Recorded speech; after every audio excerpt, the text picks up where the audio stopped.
Welcome back to the Upper Tier Podcast, the football podcast we bring you each and every week on the Dynamo Podcast Network. Head over to YouTube, smash that subscribe and bell notification button. Audio versions show are available through Spotify or wherever you pick up your audio podcast. You will find us there. Joining me as always for our Premier League preview, match week 13. Darren, how we doing? I'm all good, brother. I'm all good. Good. Certainly a big match in the Premier League, or big match week in the Premier League this weekend. Huge tie there, Super Sunday, Chelsea versus Man United, but we'll get to that in a few minutes. The weekend kicks off 12:30, Arsenal versus Newcastle. What you're thinking? Yeah, Arsenal, obviously had a really poor result last weekend, but I think they have been playing relatively well against the lesser sides in the league. They've been a bit tighter at the back and stuff like that. And listen, as a United fan, Liverpool can do that against anybody when they rock up, So yeah, I think Arsenal will get the show back on the road this weekend. They're back at home. I know Newcastle dug in last weekend and stuff like that, but it's a different kettle of fish away to Arsenal, you know what I mean? And I don't think they'll be given as many chances as they were last weekend against Brentford. Brentford have looked, they seem to have lost a little bit of their kind of durability in there, and they're not as tight as they were beginning of the season. I think that's something they're going to have to address if they want to keep progressing in this league, Yeah, absolutely. What are you going for here? Win for Arsenal? I'm gonna go Arsenal. I'm gonna say it'll be tight enough, but I think they'll do it 3-1. Yeah, that was my thinking on a 3-1 Arsenal. Yeah. Let's get into the 3 o'clocks. This is an interesting one. Palace versus Villa. Vieira versus Gerrard. Can we just watch the two boys play against each other instead now? It'd be better, wouldn't it, really? That would be great, wouldn't it? Be great. Two super footballers, two guys that have obviously Gerrard's had done pretty well up at Rangers and stuff like that, and obviously Vieira's come in, and he came into like half a squad, at Palace, and he's had to try and build and retain contracts and stuff like that, and he's got them playing a decent brand of football, and they're relatively solid at the back. I really rate the lad Vicente Guaita. He's a good goalkeeper. He's not flashy, but he makes an awful lot of good saves. And I think this will be a very good game. I think this will be tougher for Villa now than it was last weekend. Yeah, I can't split these at the moment. I'm trying to weigh in the good form from Crystal Palace and Vieira with the manager bouncing Stevie in there, having another week under his belt, working with the team as well. Yeah. I'm kind of leaning towards like a decent score draw, like a 2-2. Yeah, that wouldn't surprise me at all now, I have to say. I think I'd probably just maybe say it might be tighter and go to 1-1, but I think they'll be very difficult to separate. I really do, for the exact reasons you've mentioned. Villa looked a little more like themselves at the back last weekend, which is something they haven't looked like this season. But here's the thing, right? Stevie comes in. What does he do to solidify the Villa defence? He goes right back to what Dean Smith brought him to the dance with, which was Konsa, Mings, Target and Cash and Martinez. And most of the season, Smith chopped and changed between back threes, back fives, was trying to get lads involved and stuff like that. And he dropped Tyrone Mings, obviously, and now all of a sudden you're thinking he had the solution at the tip of his fingers. And he just wouldn't go with it, when he sold Grealish, obviously he had to get a certain amount of players in the team. And to do that, he maybe needed to change the formation and stuff like that. So the grass isn't always greener, and something you get in isn't always going to make it better, But I suppose a fresh set of eyes looking at it might lead to a better look in terms of formation and setup and stuff like that. Sure, all Stevie has to do is drop himself into the midfield and Villa get the win.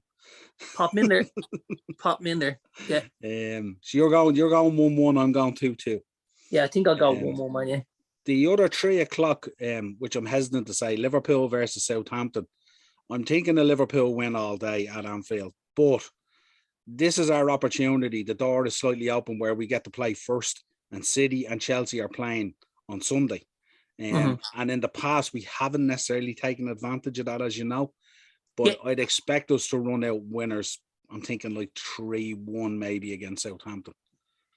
Yeah, and I mean, like, Southampton are coming off the back of a poor result last week away to Norwich and stuff like that, The only thing I will say is Southampton have tended to play a lot of their better football against the better teams. And, they've obviously done well at City and against United and stuff like that, But, again, I see this as a Liverpool win all day long. I'm actually going to go 4-0. Okay. Excellent. I'll take that. Yeah. Next up, Norridge versus Wolves. Norwich shown a slight bit of form under Dean Smith, as you said, picking up that win against Southampton. Yeah. Wolves, what do you think of Wolves away from home? Yeah, Wolves have been playing really, really well lately, haven't they? You know, they're creating so many chances, and a couple of really, really good players in the midfield and up into those forward positions. You know, the boy Trincao and the boy Daniel Podence is very, very good. Obviously, Jimenez has come back to life as well, and they're a bit more solid at the back than they were previously. I think Bruno Largue is doing a very, very good job there. He really, really is. Smith obviously got a great win for Norwich last week, but that's off the back of the result they got away against Burnley as well. So that's 2 on the bounce now. You know, the Daniel Farke result before he was removed. So I mean, Norwich are in a little bit of form, and obviously Wolves have got to go away from home. I still feel like Wolves should be winning a game like this. But I think I might just err on the side of a draw here.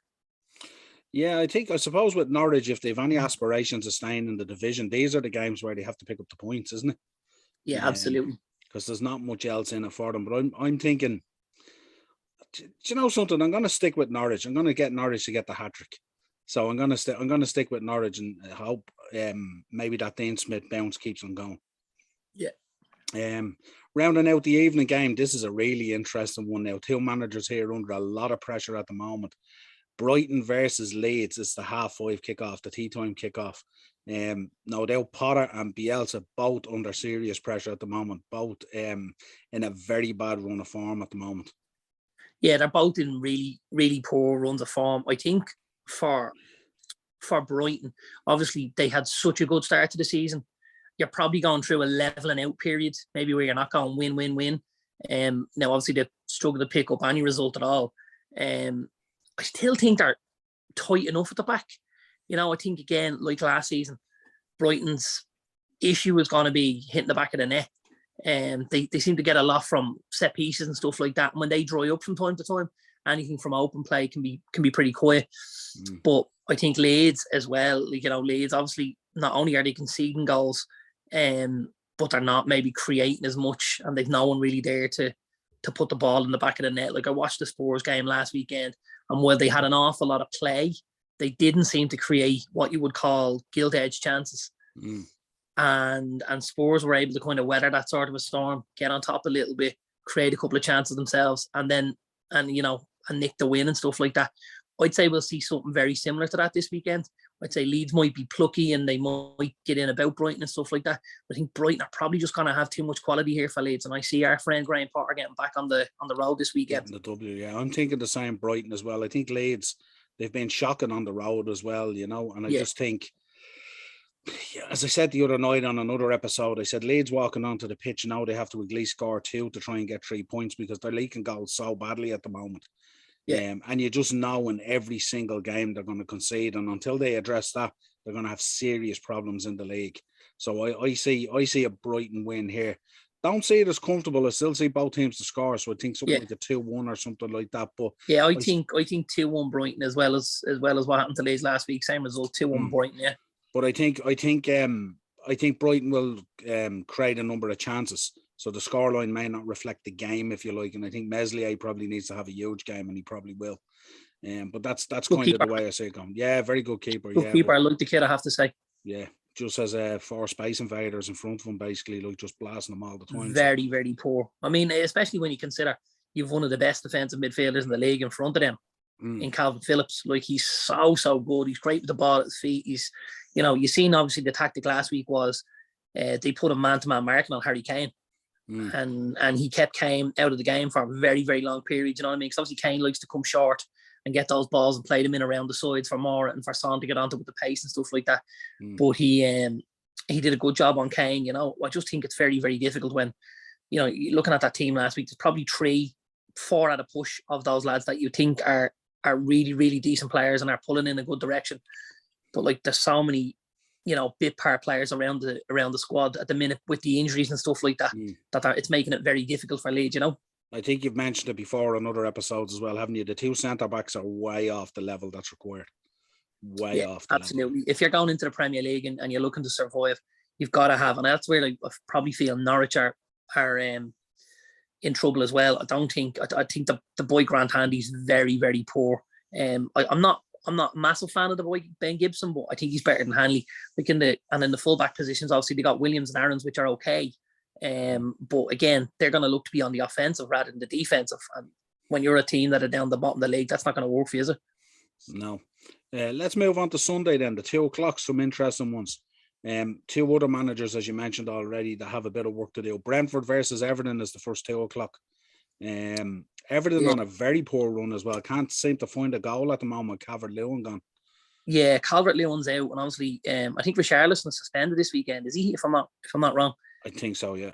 Yeah. So Everton have really found it tough to score goals. They did in the early weeks as well, but they were nicking one here and there. Obviously, Damari Gray went through a little purple patch where he picked up goals in, I think, the first 3 or 4 games. And then Iwobi got on the score sheet, and obviously you had Decore nip in. He's now out as well. So they're carrying a good few injuries at the minute, Everton.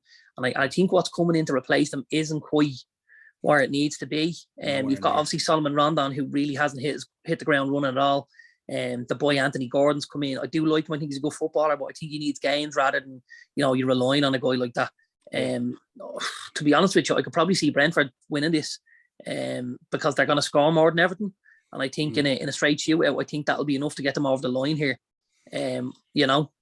Yeah, I've also noticed in the last few weeks as well, some of their key players, their form has dipped greatly. The boy Digne, who we like a lot, was a very good player, but his form has been suspect the last few weeks as well. And also our own Seamus Coleman, who you've mentioned before, his own form as well has dipped recently as well. So I don't see him being Everton's first choice right back in within the next 18 months. I think he's flattering to save a little bit in that position. He's hanging on to a spot rather than earning it week to week. But I see problems for Coleman at Everton, if I'm honest. Absolutely. So I'm going for Brentford in this one as well. I think at home, and I think with the boy Tony and all, and some of the players that they have, I think they'll probably have too much for Everton. Especially with Everton, I just don't see where the goals are going to come from as well, and that's a real problem. Yeah, I'm gonna say 2-1 Brentford. Yeah. Next up, Burnley versus Tottenham. Yeah, this is going to be a tougher game for Tottenham than maybe last weekend was, because Burnley, they're a really, really physical team, and especially in positions where Spurs struggle. Like Spurs are obviously quite poor at the back, and that's where the likes of Westwood and the boy Maxwell Cornet and Chris Wood and stuff like that tend to do most of their best work is up front, and they're all strong and they're aggressive and stuff like that. I wouldn't be surprised to see Burnley get the score sheet here at all. And I think Spurs might be another tough week for Spurs. I know they ground out a win last weekend. Can they grind one out this end? Possibly, but I wouldn't be shocked to see Burnley get something here. I really, really wouldn't. I think Spurs will absorb an awful lot of pressure, and they'll obviously try and hit the bounce and stuff like that. And it's whether they can be clinical enough. Last weekend they weren't clinical against Leeds. They did enough to get over the line against a poor Leeds side, but I think they'll have to be an awful lot better this weekend if they want to go to Turf Moor and get 3 points, Yeah, they'd at least have to rock up and give 90 minutes anyway, because last week against Leeds, it was really 45 minutes. It was all about the second half. It was all about the second half. And we can take it that when they went in at halftime, Conte absolutely roasted them without a shadow of a doubt. Yeah. I think he's starting to find his feet there, and although last week was a bit sort of spluttery in terms of only 45 minutes, I think if they rock up and give 90 minutes this week and he has them organised, I think Tottenham will run out winners here. And fancy Kane. Kane needs to get back on the score sheet, doesn't he? He's been missing for a while now. He does, and last week I watched them obviously because I captained them with fantasy football, because obviously they had Leeds who are leaky at the back, and he's obviously come off the international games where he kind of boosted the confidence and stuff like that. And I didn't think we'd get to see him, but again, he looks like a guy that's trying too hard. Everything is coming into him. The first touch isn't there, or there's a ball put through to him and it's just a step or two ahead of him. He needs to score one of those Niall Quinn goals where it goes in off his bum cheek to just get that little monkey off his back and go, and breathe, because there's definitely a psychological thing here with Spurs at the minute. Obviously what happened in the summer, and there's this carryover and stuff like that, that things aren't maybe as rosy as you'd want them to be with your club captain, you know. I do think Spurs will get the win, but I think it'll be tight, and I wouldn't be surprised to see it being a late winner. And I'm going to say 3-2 Spurs. 3-2 Spurs. Wow. Big scoreline there. Interesting. What have you made of Conte so far going in? I think it's hard to judge him at this stage, you know. They do seem a bit more organised though, don't they? They do, but you know, their personnel is so poor in certain positions, you know. I think he'll really look at, you know, a couple of centre halves. He might try to get one in January and maybe leave another one for the summer, you know, to go in alongside the likes of Romero and stuff like that, and then have the likes of Dyer as your backup, because, you know, Spurs are more than likely going to be involved in European football after Christmas, and probably next season as well, once they finish in that top 7, maybe, you know, which you think they will with Conte at the wheel. So yeah, you're looking to make sure that you put enough out there to get you the European space, and then you build on that. That's where I think we'll see him, you know, attack that kind of defensive positions and stuff like that. I wouldn't at all be surprised to see Matt Doherty, sorry, another old Spurs player, Gary Doherty. I wouldn't be surprised to see Matt Doherty exit the building there in the summer, because I think he's not getting the game time he wants. He's in, you know, it's his prime. He's in his prime at the minute, and he needs to take advantage of that, because we're going to get to a stage where even in that Ireland squad, even with, you know, maybe some of the unknown names, Doherty could be looking in from the outside soon if he doesn't start playing ball, you know. Yeah, absolutely. Certainly interesting. We'll see if the Burgers without the catch-up reaps any rewards going forward. That's for sure. The other 2 o'clock coming up, Leicester versus Wofford. Again, another huge game for our friend Brendan. Another huge game for Brendan. Obviously, Claudio Ranieri going back to Leicester where he won the league. So very, very emotional for him, I'd imagine, going back, obviously, with what happened with the owner and stuff like that. Get a great reception as well. He will get, you know, I'd say the goosebumps. I'd say the hairs will be standing up on the back of his neck, you know. It'll be that kind of reception. Probably a better reception than Rodgers. At the minute. At the moment. Absolutely. Yeah, absolutely. And listen, Watford can cause you problems. I said this last week when we talked about them playing United. They like to play on the bounce. They've got pace in abundance up front. You know, they've got the boy Sarr. I know he fluffed his penalties, obviously, the weekend. He took his goal quite well. Yeah. You've got the boy Emmanuel Dennis, who looks a good footballer, really good footballer. He's on the front foot like that. And then you've got, obviously, Joshua King, another ex-United player who put us to the sword last weekend. They'll be solid this weekend, again, as a front three. And Leicester have been poor at the back. The big thing for me will be if Leicester can get control of that midfield area. You know, if they can do that and wrangle control, we could see them getting a result. But if they don't get control of that midfield area and they allow Watford to kind of to pounce and stuff like that, you know, I think it could be a tough day at the office. But in saying that, I'm going to say Brendan will get the 3 points this weekend, because I think he needs it badly. I'm going to go with Wofford. I think Wofford are going to continue the form. You're talking about them getting control of the midfield. Leicester, they haven't got the control of the midfield literally in any game this season, from what I can see anyway. It seems very disjointed. Rodgers under a lot of pressure there at the moment. And I just wonder if the talk and the links with United and all that kind of stuff has been a little bit disabling in terms of the stability there. But I know they've had a run of form that's been poor anyway.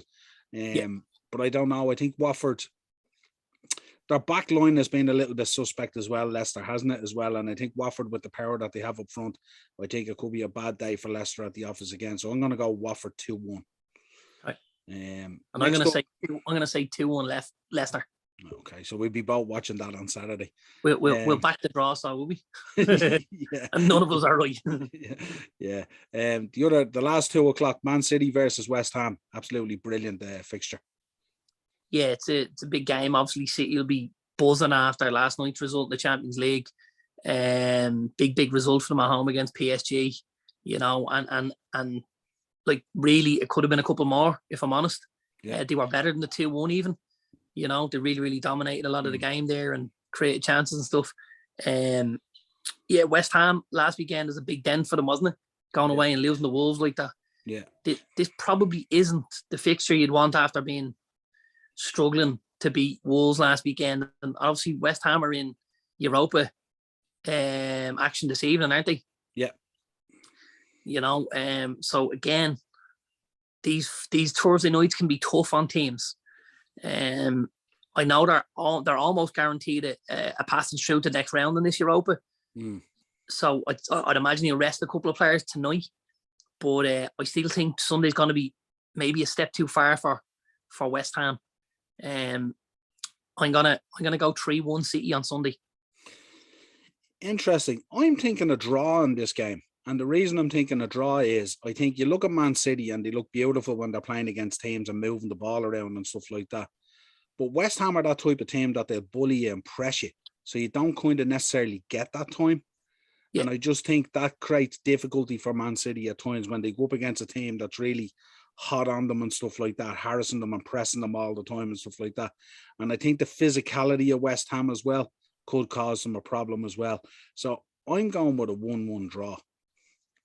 Okay. That might be the Liverpool in me hoping. But I don't know. I think with West Ham, I think they had a really good win against us. And I think their approach against the bigger teams is very different. I think sometimes they underestimate the likes of Wolves and stuff like that. And that's where they kind of fall down a bit. I think when they're up against like a traditional top 4 or top 6 team, that's when you see Moyes at his best. And I think potentially they could sneak a draw here on Sunday. So I'm going with a 1-1. We shall see. We shall see. That's nearly me giving you a gimme, isn't it? So let's move on. 4:30 the Super Sunday. Some of these 4:30 Super Sundays have been classic, haven't they?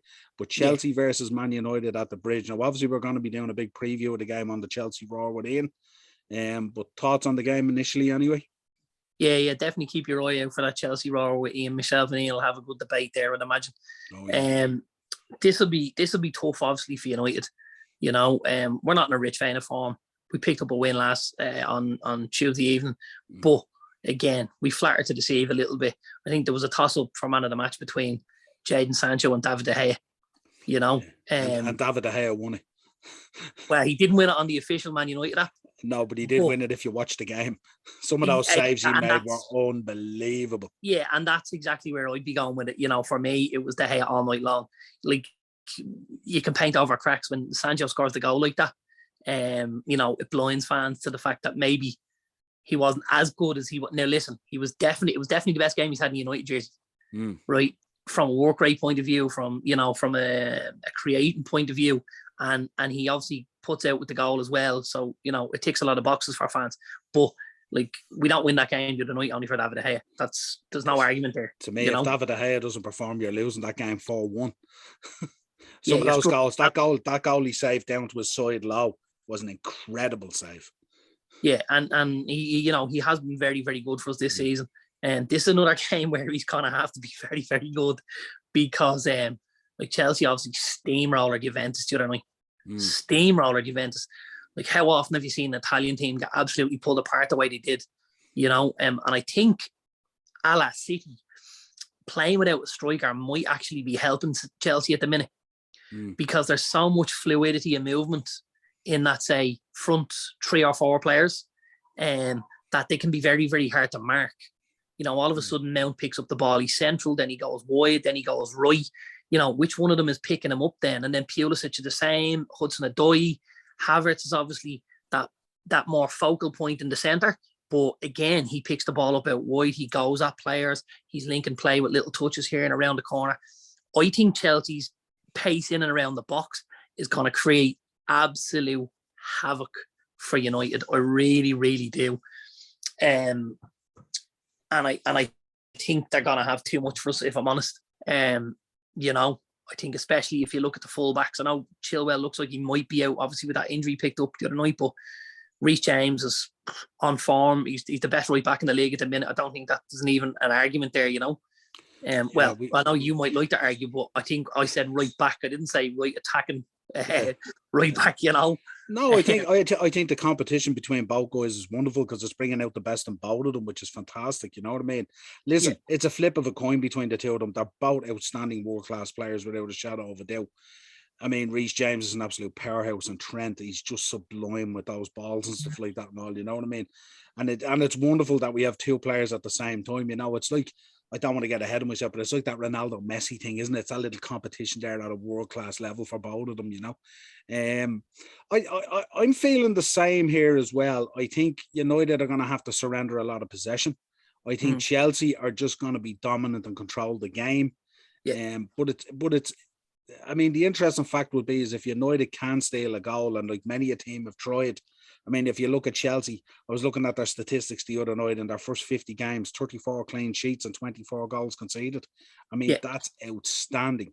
But as we say, as always, you know, if you do have Ronaldo or Cavani in the team, you can have that moment, that free kick, that lapse of concentration.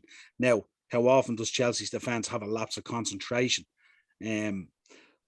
I'm still waiting on my old friend Antonio Rudiger to have one of them games. Like, hopefully it's Sunday. Are you thinking he's due one? He's got to be due one, because in fairness to the guy, he's been flawless. I say it all the time as well with Chelsea. I mean, even if you're a world-class tactical manager, it's how do you set up your team in terms of the tactics? Because Chelsea, they've goals all over the pitch. They've world-class players all over the pitch. They've a threat from everywhere. I mean, literally this season, nearly everyone is chiming in with goals. It's ridiculous. Even the statistics in terms of the number of different goal scorers they've had is absolute ridiculous as well. And they're so dominant. But I mean, these are the games again, you know, not unlike a derby game where you can equalise out the form and stuff like that. And it's on the day. Like if United were to nick a goal, you know, in the first half or in the first 20, 30 minutes, and it opens up the game maybe to a slightly different game. And we've seen it with Chelsea. They do have that ability every so often, and this is not a slur on them at all because they're unbelievable. Like the Burnley game, where they can just go wrong, and then, you know, you get that Ronaldo moment like what Vidra did. And Vidra even had the chance to win the game in the end with a breakaway, if you remember. He was very unlucky. But I just think, I don't see it being a good day at the office for United. I think Chelsea are on a high at the moment. They're absolutely flying. Every single player is fighting for a position in the team. Tuchel is just doing an outstanding job. It's a master class. And if you're putting Tuchel up against the likes of Carrick and Fletcher, you're in serious trouble there, I think, United. And obviously with the managerial position not being sorted out and the talk of potentially an interim coming in till the end of the season and then getting the manager wanting all this kind of talk going around at the moment isn't going to help things, especially for the likes of Ronaldo and players like that. I'm thinking 3-0 Chelsea. Yeah, I think 3-1 Chelsea. I think we'll get the score sheet, but I think Chelsea will do this easily enough. And don't forget, as much as we give out about him, our friend Harry won't be there the weekend because he's suspended. That might not be a bad thing. I don't necessarily see it as a good thing either. Yeah, I don't know. I think is a Boy and Lindelof you're thinking, is it? You're probably looking at Boy and Lindelof. Now, at that stage, do you then go with a back three and play Shaw as well? And then let Tellez and Wan-Bissaka be the wing backs? Possibly.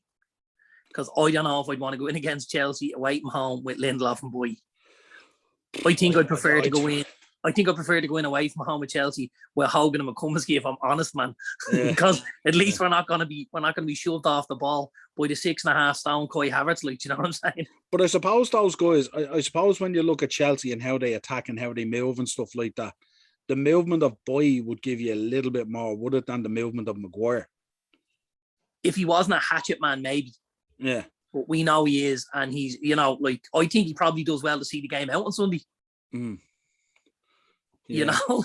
Yeah. And then you're looking at, like, who can get for the under 21s the next week, like, or the under 23s. Like, we could be really short. Varane injured, Maguire suspended, Boy could be injured or suspended after this weekend. And then you've only Lindelof fit, and you've Tuanzebe sitting on the bench of Villa, like. Interesting your thoughts, though, that you will get a goal against them. It would be interesting if you got the first goal, wouldn't it? Make it a very interesting game. I don't necessarily think we'll get the first one. I think we'll probably get one when it's 2-0. And when Chelsea take their foot off the pedal a little bit, we might nick something. Yeah. It could be a penalty, could be a set piece, could be something, you know, as we call it on the 4 pod men, something hokey. And and I think then Chelsea will just pull clear then to finish it out. You know, I think if Chelsea go 2-0 up, I don't think you're even going to get a sniff of the ball. I think they'll be just so dominant. They'll just keep the ball and they'll just run you as ragged. I think it could happen, man. Quality. So I'd be surprised. I think the only way United score in this game is if they potentially score first. I can't see after that. If Chelsea start racking up a couple of goals, I think you guys will fade away. And I think, you know something, if Chelsea get a couple of goals early enough, you could be looking at a cricket score again. This could be a 5-6-7-0 potentially. This could be a very bad day for United. Another good day at the office on the way. Is that what you're telling me? Yeah. It'll make for a good Monday mashup, won't it? And a good match reaction anyway. I've really had to have a good chin in the last few weeks, I have to be honest with you. Sorry, who goes captain this week, actually? Maguire out. I fear he'll give to Ronaldo. I think after the other night, you've got to give it to David De Gea. You've got to. Has to be someone outfield, though, doesn't it, to influence No. the game? No, it doesn't. Well, listen, if you're telling me a guy influenced the game more than De Gea the other night. No, but I mean in terms of talking and being out there in the middle of the battle.